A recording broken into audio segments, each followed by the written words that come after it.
Bien, mesdames, mesdemoiselles et messieurs, chers compatriotes, chers abonnés, ezali Wabino ambassadeur Bali Bango, na ye lelo tosolo la likamu ya mboka, tosolo la maimazali koleka na mboka na biso. Je pense bala sima mbala liboso tolobelaki mwa mingi situation ezali koleka. Yambaloyo, tu as l'impression que la situation est à s'empirer davantage. Ça là, le lengekani, les politiciens ya mboka na biso, bakomi kokita, bakomi neti bana mike, raisonnement na mutu ezate, bazali kosala makambu, lokola bato yo bazali kokanisa pona lobi te, lokola bato yo bazali kokanisa pona Congo te. Lokola bateau et bazana posa ya population té. Mais c'est dommage et triste de voir des grands politiciens lokola Jean-Pierre Bemba. Oya Sala Bitumba. Oya Bunda akenda ko s'associer na Uganda. Bakita na côté ya province orientale. Baboma ba congolaise na ba congolais na bana. Misusu bazalaki koboma bazozwa ba organes génitaux oya batu balati lokola ou bien bazui yango lokola trophée. Et après récompense ezalaki nini? Vice-présidence ya république. Basali na Kabila misère à peuple silaki te. Le peuple était toujours misérable. Tozalaki biso nyonso tomoni na Congo ndenge makambo ezalaki ezoleka. Tozalaki ba victime biso nyonso tomoni comment ils se sont comportés basala eloko te. Azalaka vice-président ya république. Bazalaka ye Azarias Ruberwa nani bisuso yo ye Azarias Ruberwa je pense na ba Herodia si j'ai bonne mémoire. Bazalaka 4 bango. Vice-président de la République. Mais il y a un peu de côté. Le peuple a milelo. Jusqu'à ce que Kabila Monique non, bateau Yonazwaki, je croyais que pour aider un peu sa misère et le peuple. Allez, conflit côté, bitou mebima na kati ya capitale. Peta masasi bato bakufa. Tina ndenge, baye kokanga à la cour pénale internationale. On a cru que Moutouassé a changé.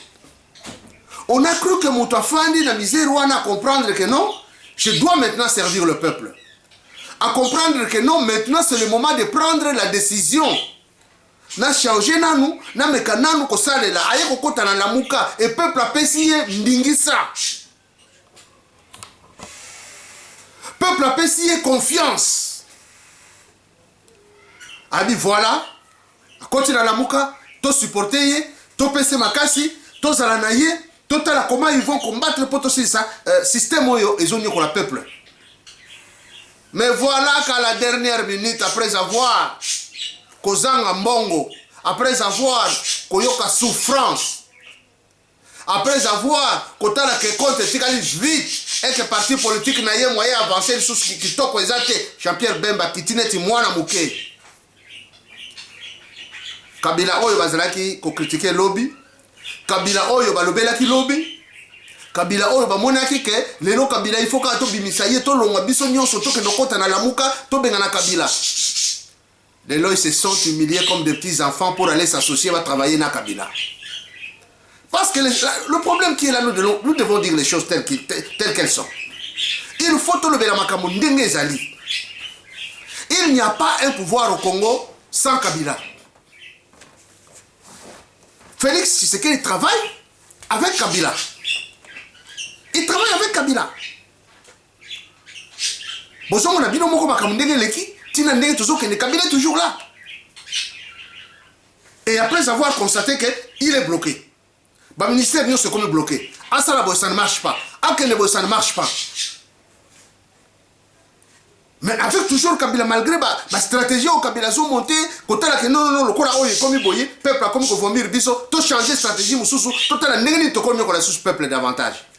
À la place que vous réfléchissez, vous dites que Makambo, ils ont une stratégie, à Batousi. Ce sont des Tutsis qui font ça. Ce sont des Tutsis qui font ça. Et Batousi, Kagame. C'est lui qui est en train de monter ma stratégie. Il peut encore revenir dans le Congo. Parce qu'il y a des Congolais.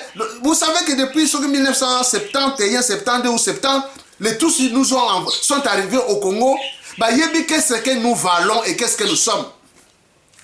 L'église est en état là, mec. Tout mon église, mais rien ne change. Et ces églises, et comme quoi affaiblir Batou. Ou lieu peut ça Batou réveil. Ou lieu Batou comprendre que non, parce que la révolution c'est le peuple. Ce que le peuple a signé qui m'a attiré les maquisés. Mais au lieu qu'ils vont comprendre, le peuple a l'éveiller. Église est n'a pas prière, n'a pas gêne, n'a amour, amour. Ils ont confondu ce que c'est l'amour. Si c'était pour l'amour, Jésus n'allait pas dire qu'en ces jours, beaucoup viendront à mon nom et diront, Seigneur, n'avons-nous pas fait ceci? N'avons-nous pas prié? N'avons-nous pas donné à manger aux pauvres? N'avons-nous pas fait servir des gens? N'avons-nous pas crié à toi? Ne t'avons-nous pas demandé? N'avons-nous pas fait ceci, cela? Mais je leur dirai que je ne vous ai jamais connu. C'est-à-dire que ce n'est pas l'amour physique, matériel, humain que Dieu en a besoin. Non! C'est pas cet amour-là. Il y a l'église est tournée. Alors, comme les tous ont compris que l'église est tournée, maintenant, à Kinshasa, ils ont affaibli. Et comme le corps à Mandragore, le peuple va comme il va Zoba. Alors maintenant, tout le monde comme il y a l'église. Il y a un système qui s'est réveillé maintenant. Il y a un système qui s'est réveillé maintenant. Il y a un pasteur qui est en train de prêcher à partir de l'Ouganda, de Burundi. Chaque jour, chers frères et sœurs, et il envoie où? Au Congo. Tout ça, c'est pour traumatiser vos esprits. Est-ce que le Congo va pasteur Bazate? Est-ce que le Congo va prophète Bazate? Est-ce que le Congo tant que banda kosambela? Est-ce que le Burundi va zalaï kosambela? Mais maintenant, bazubino nagé pour vous amadoué, comme continue rabino, ba voice, comme continue rabino, ba lien, comme continue rabino, ba prière les gens au Burundi. Ils ont compris que le peuple congolais est faible. Maintenant, tout maté la bango. Et c'est même Burundi, bango de bazaki na Jean-Pierre Bemba. C'est même Burundi, bango de baboma bande kuna biso. En complicité na ba Rwandais, na ba Ougandais. Et c'est même Burundi qui continue à tuer na Est. Bibembe, batmaso kufa. Chaque jour, mitu ezo katama. Bana bazoka, mon mususu ba pasoli ye mutu, mwana muke asali nini. Mais regardez comment les gens meurent na Est na mboko na biso. Nani ezo boma, ce sont les gens qui viennent du Burundi, du Rwanda, de l'Ouganda. Et ils vous amènent des prières, la communauté bazoba, chaque fois prière wala bazotendela bango, mutava la la chiango akomgo yokango, ils ont optimisé na, ils ont hypnotisé yo. Peuple a comme zoba, peuple a comme tina niveau nini, le peuple a qu'on s'est soulevé, qu'on va non. Voilà à quel niveau les Tutsis sont en train de nous envahir. Bakoti, Nabesprit, ils sont en train de nous tuer, ils sont en train de nous affaiblir spirituellement. Mais le peuple congolais sans intelligence, parce que non, ça c'est bien. Et Jean-Pierre Bemba, qui pouvait dire qu'il n'y a pas Ougandais, non Museveni, mon peuple meurt, Naboili Kambouana. S'il te plaît, bimisana nous, barbellion ou bien, aidez-nous. Na armée na yo to boma barbel wana oyo bazo boma na Est. Vous savez na oyoka yaza mutu na yeti. Bayana o na province orientale na Kisangani. Babunda na Rwanda baboma batu. Il fallait bafuta 14 milliards na Congo. Nyongo wana bakei bake ko bomango. Mais avec ça, on pouvait leur dire OK, l'Ouganda, aidez-nous parce que bolanda des déclarations ya Museveni. Alobi ke ba des fois na bazo sakarande na Congo. Ceux qui sont ils entrent 100, ils sortent 14. Mais qu'ils viennent. Jean-Pierre Bemba, qu'il ne pas Museveni, vas-y. Yebsa Museveni, à côté, à Bomela Bisoba, à des fois. Et alors, tu remets le maboko. Non. Et là, on va sortir l'année de Maboumou, Liboumu.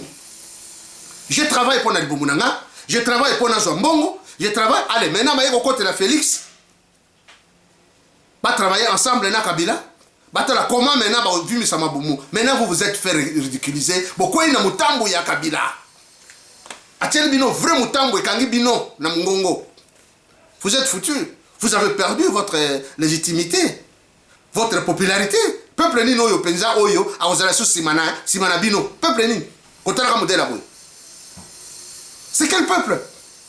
Jean-Pierre Bemba, vous avez fait la honte.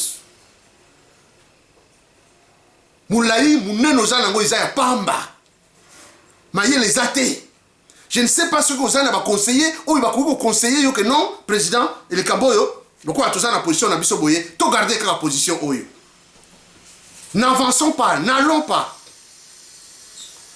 Tout à la makamundenge zokende, tout cela de façon que Kabila nyoso yo to benga na Kabila mboka na biso tika. Mais batiki yo koko ya na mutambu ya Kabila.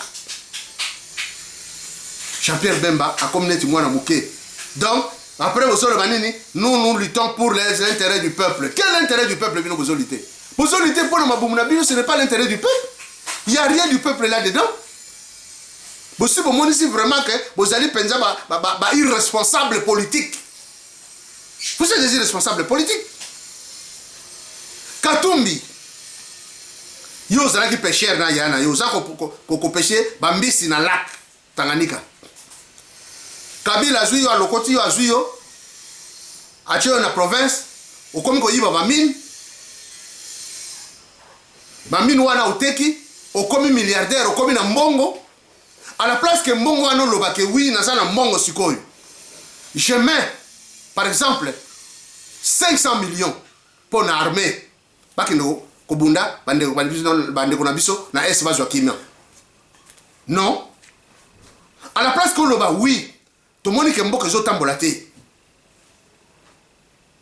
Na bimisandamba mbongo yo, na aider. Ba salisa, ba enseignant, ba futa ba enseignant, ba futa ba fonctionnaire public.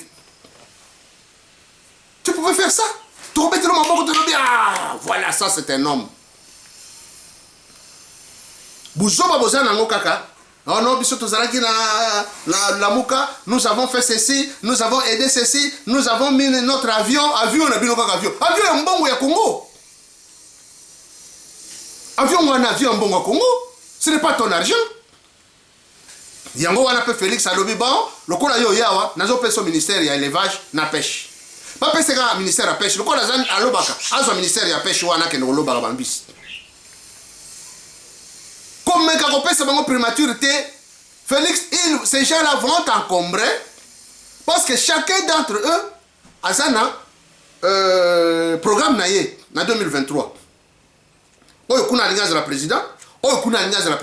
Quand ils vont venir, ne pensez pas qu'ils vont venir pour aider le peuple. Si ils aider le peuple, ils n'allaient pas accepter cette offre. Ils viennent pour déstabiliser yo, bakitisa yo, et bango, bima, neutraliser yo. C'est pour cela qu'ils viennent. Ils n'ont pas l'amour du Congo. Parce qu'ils ne viennent pas pour le Congo. Vous avez suivi le gars ici, Moukebaï, Akomi Zoba, à Monisi Pendjabou Zoba, Bololé Naye. Que non, nous sommes un parti politique, nous allons là-bas pour avoir des postes. Est-ce que ceux qui ont un poste, c'est ça les soubou? Yo, ça c'est une honte. Mais pourquoi alors vous avez dit que vous allez aider le peuple? Parce qu'en prenant ces postes-là, vous allez d'abord privilégier votre intérêt personnel. C'est ce que vous allez faire. Liboso mabumuna bino moko bozui et to tourner dans la cercle vicieux ou ndenge to banda ko tourner kawana. Il y aura rien de bon. Des politiciens sans constance. Des politiciens sans maturité, des politiciens sans intelligence, des politiciens qui marchent comme des chiens. Soni Nabino, vous avez prouvé vraiment que vous êtes Batmoko, Bamboa. C'est ce que vous avez prouvé. Comment? Vous savez Soni. Kabila ou Yanyoko Libiso et il continue à nous maltraiter. Tisikoy. À la place, il faut comprendre que cet homme est en train de nous nuire. Totika nanu makambo ya kowela ba poste. Totika nanu makambo mususu. Totala comment to koyi kolongola ye d'urgence na kati ya mboka na biso. Non? Pozo wela nanu mbongo. Et batu na bino wana bogocha ba député na bino wana nyoso bogocha na ba poste. Vous savez que ces députés chaque fin du mois ba débloquer un montant moko boye ba tchaka na ba parti politique. C'est avec cet argent qu'il marche, qu'il fonctionne. Et c'est cet argent-là qui va les aider. En 2023. Chers frères et chers amis. Oyo mboka modèle nini. Un irresponsable, c'est celui qui ne prend pas sa responsabilité. Politique modèle nini na mboka na biso oyo tozokende les jours au jour. Voilà. Bayeko yokisa biso soni. Bayeko biso soni. Et nous disons que la mouka populaire, le kola baouti pe bango pe basali déclaration na bango kuna, va prendre acte qu'ils ne sont plus dans la mouka. Tokotala bango soki bokende wapi sikoyo. Parce que biliaki bino si des coquilles. Ça c'est une honte d'un pays oyo ezo ko regorger ba ressources et belé minières. Richesse nzamba pesi biso na mabele. Moïse Katumbi pouvait partir na Rwanda, parler avec Kagame, dire à Kagame, mon cher frère, mon ami, parce que c'est son frère. Aidez-moi aussi de sa rébellion, bande kuna biso bakufa na Est. Longola basoda na yo na Est. Tika bana wana bazala libre. Mais vous savez combien bato baso bima na bandako na bango po banda kokende libanda kokimaka bitumba. Moïse Katumbi, tu pouvais faire ça? Moïse Katumbi okoki kobondela Kagame atika koboma bato na biso na Est. Mais bozo wela makasi ozwa présidence ya Assemblée nationale. Po yebike ba décision kozala kuna au triquer kuna, au corrompre batu kuna, comme tu es habitué à corrompre batu. Pour nous qu'on a sous peuple. Soni, Pasi, Namawa. Excusez-moi, l'Assemblée nationale, président à bureau d'âge, il fallait tout moi parenthèse parce que ndenge tozo vivre makamuna mboka na biso, ils ont fait sa biso de passe. Actualité ne yangoana. Président à bureau d'âge Moso Kode Nkwanga atindaki ba interpréter article 101. Oyo ezali koloba que surtout alinéa je pense 3 ou 4. Oyo sika bazali koloba que le député son mandat est impératif. C'est-à-dire que mandat et député ezali impératif et ningelo banini. Et ningelo ba que député azali élu par le peuple. Le député travaille pour le peuple. Malheureusement, ce qui n'est pas le cas dans le député Nabiso. Et que à quoi qu'on soit une jonction contraire ten à parti naïe pour aller couper sa mon assemblée. Ou alors makanisi yamabe aya nango na assemblée. Yango wana balobi yango que le mandat du député est impératif et nul. Ozana mayele mabe, ozui ba jonction mabe na parti politique na yo. Oya couper sa mon assemblée de façon que déranger to bebisa mboka ezali nul et non effet. Un député c'est un serveur. Un député il sert le peuple. Un député est pour le peuple. Yango parlement est un parlement du peuple. Il doit se mettre pour le peuple. Alors à Tindakiango na cour constitutionnelle, il va interpréter. C'est la raison pour laquelle il n'y a aucune motion pour voter dans le bureau, il y a bureau d'âge. Donc, il n'y a pas de motion parce que déjà, parce qu'il va préparer tant la motion Belen, Moussous Badongola, Ilukamba, Moussous Badongola, Mosso Yemo Koubabeta et coup d'état. Mais maintenant, ça devient difficile. Ils ne vont pas faire ça. Parce qu'ils n'ont pas droit à la motion wana. Donc ils sont maintenant cloués. Et bah député à Katoumi Baye Balobi, Bisso peut te signer té. Le col a Félix a fait ce Bisso posté. Le col a Félix a répondre Bisso té. Bisso te retire là signer jamais de part, il y a Premier ministre. Tu vois maintenant, au moins c'est quoi? Sonina Mawa. Député à Mbokana Bisso. C'est comme ça qu'ils ont marché. Ils ont oublié que Nini, comment? Nini Nabango Ibazo Benga Union sacrée. Mais mes chers amis, Bamikolo Baloba Solu Bomoni Soso Atondi Nanzungu, c'est que maman Azana c'est. Maintenant, vous commencez à vous plaindre, non, bataille Union sacrée Batondi, bataille Union sacrée Baye, et bataille FCC Batondi, bataille FCC Baye, et belé. Mais ce que le FCC va y belé, c'est-à-dire que Batondi, Bana, Bango Baza Bana, c'est que maman Azana, c'est maman Wanazana. Si ce n'est Kabila. Kabila est là. Kabila est toujours là. Kabila, c'est Kabila. Pendant que vous découvrez que Kabila continue l'union sacrée, maintenant Kabila est en train de penser au-delà, il y a 2023. C'est ça, simple. Maintenant, vous voulez maintenant, beaucoup ne repêchez ma beaucoup. Donc, Kabila Okangabino Nyonso, venez maintenant à Kangibino, à l'ex peuple congolais que Tala bateau bino bochela kamotema. Tala bateau yo, bino boloba ke baza opposant, regardez ndenge bakomi. Allez, Alexis Bango. Sonne Sili bino. La honte de la politique congolaise. Sonne Namboka Nabiso. Tango Fayou la lobby que c'est une seconde grossesse. Il y a FCC cash. Beaucoup ont crié. Beaucoup ont dit non. Beaucoup l'ont insulté. Mais maintenant, beaucoup vont passer raison. J'ai suivi cette fille, cette femme là, ou fille, comment elle s'appelle, Christelle Vwanga, qui a lobby que Nakangi. C'est-à-dire qu'elle savait qu'il y avait ce que l'autre Martin Fayou nous dit, c'est la vérité. Elle lobby que Tokangi, malgré tout, mais il faut la bimisango. Martin avait raison. Elles savent. Martin Azan a raison. Martin Azan a vision à Moni Musika. Kabila linga sakana bino asakana bino ndenga zo sakana bino wana. Akongo beta bino lokola bale. L'intérêt du peuple n'est pas là. L'intérêt de la nation n'est pas là. Kabila sakana tiki bino. Et puis lui il passe. Il vous a dribblé et il passe. C'est ça l'union sacrée.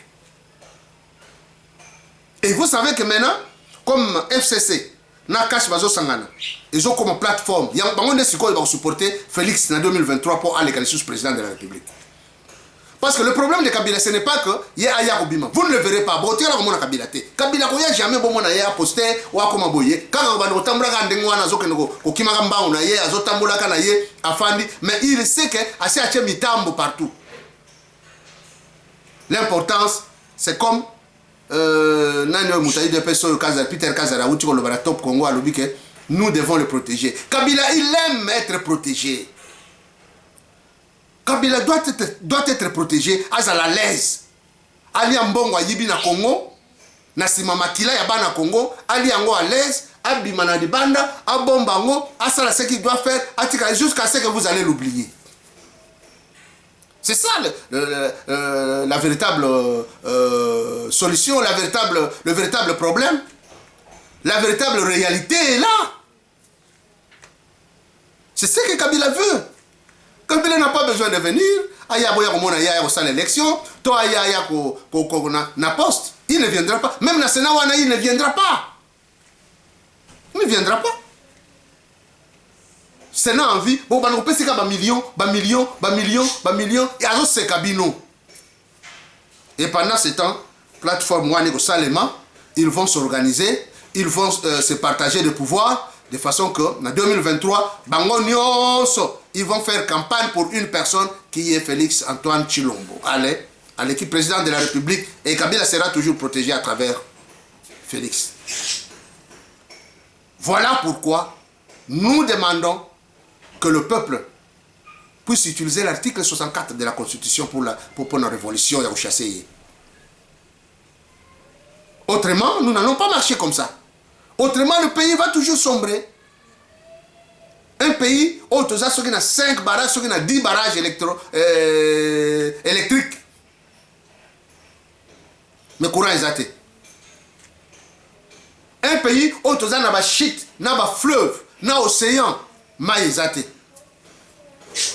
Mes chers amis, tous à la batte, tous à la responsable. Quand nous disons des choses, toi, Sumaka, ma parole n'a pas été zoloba.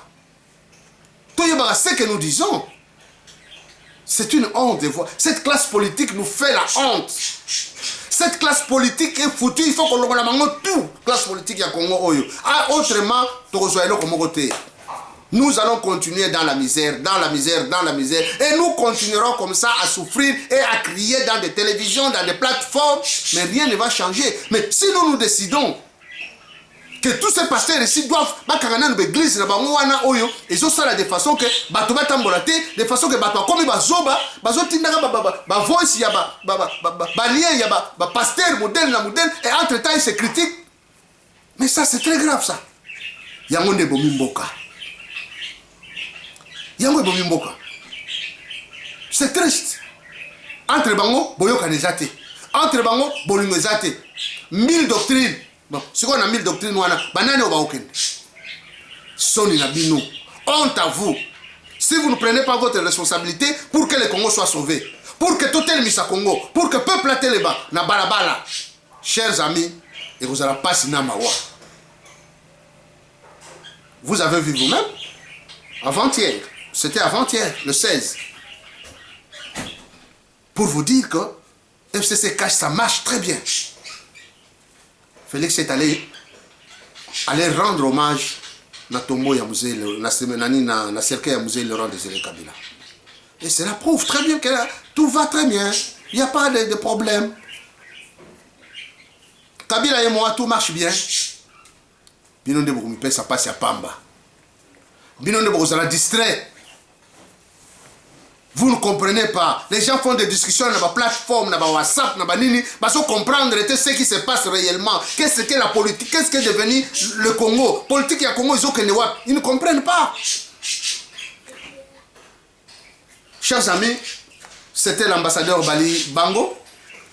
Dena yaki na bino, na solo na bino na moi makamuke o nazaki nango, kota la irresponsabilité ya ba homme politique na biso. Tokokuta na bino na mikolo mizali koya potika la madame boka bola video bo like yango ekende ekozala malamu mingi pona lokumu ya mboka na biso potika la malamu mbote na bino. Subscribe. Daddy, I'm hungry.